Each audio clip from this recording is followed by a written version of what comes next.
Perkenalkan, nama saya Sirna Jaya, saya dari Prodi Bahasa Indonesia. Di sini saya tidak hanya sendiri, saya ditemani sama teman saya, Helena Yarolo. Iya. Jadi di video ini itu sebagai tugas untuk kita mengikuti UAS dari dosen pengampu Pak Abdul Hafid MPD. Kami di sini disuruh membuat proyek dan kami mengangkat judul proyek yaitu depresi.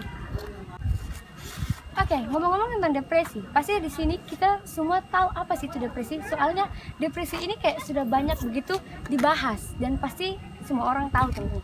Tapi di sini biar lebih jelasnya lagi, mungkin teman saya akan menjelaskan apa itu depresi. Depresi merupakan salah satu penyakit atau gangguan mental yang sering melanda penduduk seluruh dunia. Ya, jadi depresi itu adalah penyakit yang paling sering melanda penduduk dunia.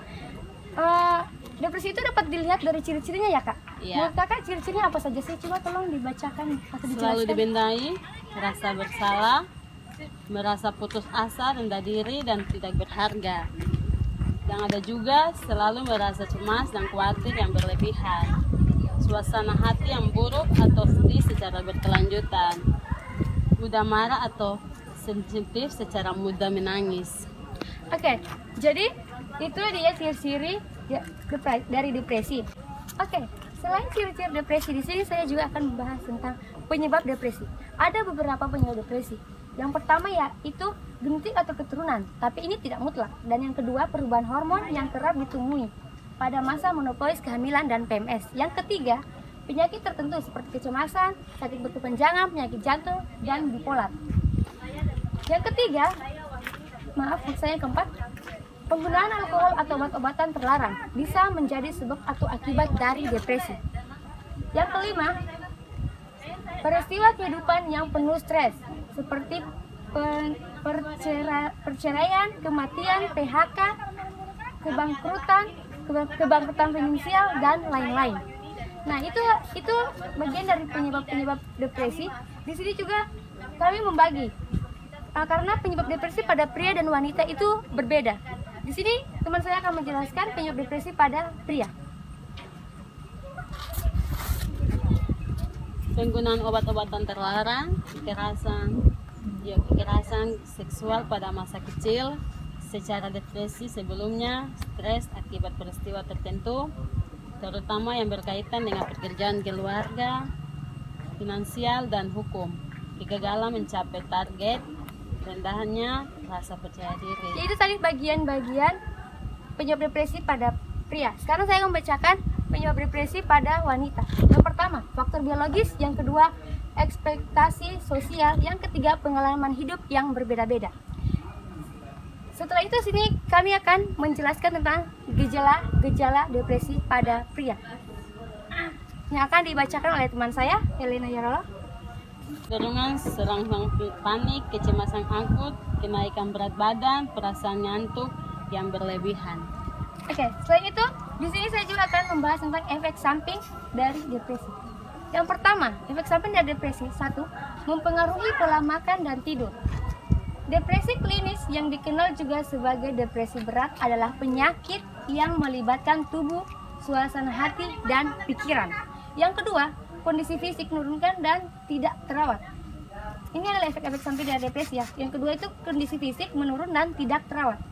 Sini maksudnya adalah depresi adalah gangguan yang membahayakan kesehatan mental, namun efek samping dapat juga berdampak pada kesehatan fisik. Yang ketiga, perilaku sembrono. Depresi dapat mempengaruhi kita untuk berperilaku sembrono. Yang dimaksud adalah efek samping ini dapat menempatkan diri dalam situasi yang membahayakan seperti mengemudi dalam keadaan mabuk atau melakukan hubungan seks tanpa kondom. Yang keempat, gangguan otak. Depresi yang berlangsung lama dapat menghilangkan kekuatan otak. Yang kelima, penyakit jantung. Sebuah penelitian mengungkapkan depresi bisa menjadi penyebab penyakit jantung, memperburuk kondisinya dan membuatnya lebih sulit untuk pulih dari komplikasi jantung. Yang keenam, yang lebih bahaya lagi, yang paling bahaya yaitu bisa menyebabkan bunuh diri. Bahaya depresi yang terakhir dan paling bahaya adalah tindakan bunuh diri. Tindakan bunuh diri akan meningkat apabila dibarengi dengan konsumsi narkoba atau obat-obat terlarang. Nah, selain efek samping yang kami jelaskan, kami juga mempunyai cara mengatasi depresi. Yang pertama, atur jadwal harian. Yang kedua, istirahat yang cukup. Yang ketiga, olahraga teratur. Yang keempat, rutin minum obat. Yang kelima, psikoterapi. Dan yang keenam, mengatur pola makan. Nah, setelah itu kita juga punya tips bijak untuk membantu teman yang sudah terlanjur depresi. Nah, di sini teman saya akan membacakan apa saja sih tips bijak yang bisa membantu teman kita yang sudah terkena depresi. 1. Cara atau lebih jauh dari soal depresi. Ada baiknya Anda mencari tahu tentang masalah kejiwaan, khususnya depresi, untuk membantu Anda mengetahui apa yang sedang alami oleh teman Anda. 2. Dengarkan curhat teman yang depresi. Mungkin Anda akan menganggap bahwa masalah yang mereka hadapi tidak terlalu berat. Namun jangan pernah berkata, masa baru segitu aja kamu sudah galau, atau kamu saja yang terlalu berlebihan. Yang ketiga, jangan putus komunikasi. Orang yang sedang depresi cenderung menarik diri dari lingkungannya. Mereka lebih menyukai kesendirian dengan berdiam diri. Untuk itu, Anda perlu menjaga komunikasi Anda dengan teman Anda.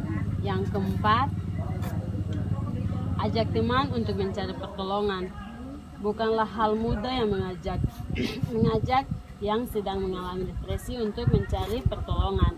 Misalnya dengan pergi ke psikologi atau dokter spesial jiwa. Mereka akan menganggap bahwa mereka baik-baik saja dan hanya butuh waktu untuk menyadari. Bagaimana juga Anda perlu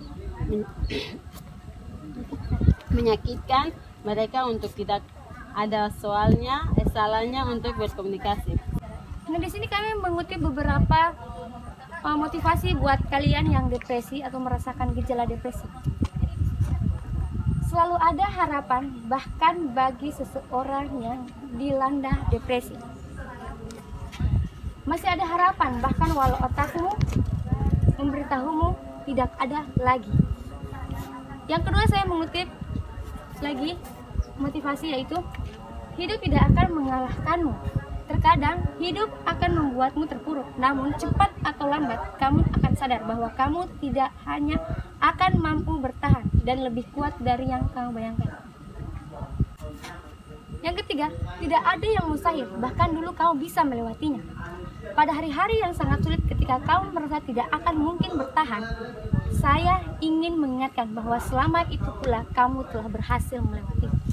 Oke, jadi hidup ini menyuguhkan dua pilihan. Yang pertama, maju atau berjuang. Yang kedua, mundur atau menyerah.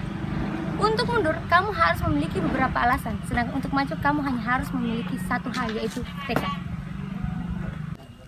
Sekian dari kami, kelompok Jaimel Rain. Lebih dan kurangnya kami mohon maaf. Wassalamualaikum warahmatullahi wabarakatuh dan selamat sore. Sahabat remaja, cegah depresi dan bunuh diri.